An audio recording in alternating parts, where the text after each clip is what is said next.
നമ്മളെങ്ങോട്ടാ പോന്നെ?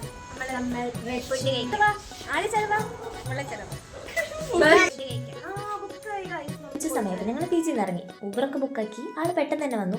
പിന്നെ ആ ഓട്ടോ ചേട്ടനെ കൺവിൻസ് ചെയ്തിട്ട് 3 പേര് പോകുന്ന ഓട്ടോയിൽ ഞങ്ങൾ 4 പേര് കയറി. കുറച്ച് എക്സ്ട്രാ ഒക്കെ കൊടുക്കേണ്ടി വന്നു. ഓക്കെ. അപ്പോൾ ഞങ്ങൾ പോയത് റെഡ് കിങ് ചില്ലി എന്ന് പറഞ്ഞിട്ടുള്ള ഒരു ചൈനീസ് റെസ്റ്റോറൻറ്റിലാണ്. എപ്പോഴും കേരള ഫുഡല്ലേ ട്രൈ ചെയ്യാറ്, ഒരു വെറൈറ്റി ആവട്ടെ. അപ്പോൾ ഇവർ മുന്നേ അവിടെ പോയി ട്രൈ ചെയ്തിട്ടുണ്ട്. ഞാൻ ഫസ്റ്റ് ടൈമാണ് ട്രൈ ചെയ്യുന്നത്. ക്രിസ്തു ജയന്തി കോളേജിൻ്റെ അടുത്തായിട്ടാണ് ഈ റെസ്റ്റോറൻറ്റ് വരുന്നത്. അപ്പോൾ അവിടുത്തെ അകത്തെ ആംബിയൻസ് എനിക്ക് നല്ല ഇഷ്ടമായി. പിന്നെ ഞങ്ങൾ പോയ സമയത്ത് അവിടെ അങ്ങനെ തിരക്കൊന്നും ഉണ്ടായില്ല. യൂഷ്വലി തിരക്കുണ്ടെന്നാണ് ഇവരെന്നോട് പറഞ്ഞത്. പിന്നെ അവിടുന്ന് കുറച്ച് വീഡിയോസൊക്കെ എടുത്തു.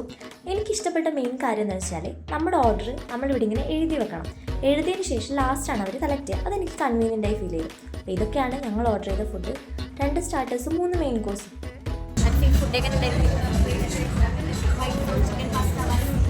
ഫുഡൊക്കെ വളരെ നല്ലതായിരുന്നു. പക്ഷേ ബില്ല് കണ്ട് അവളുടെ കണ്ടു തള്ളിയോന്ന് എനിക്കൊരു സംശയമുണ്ട്.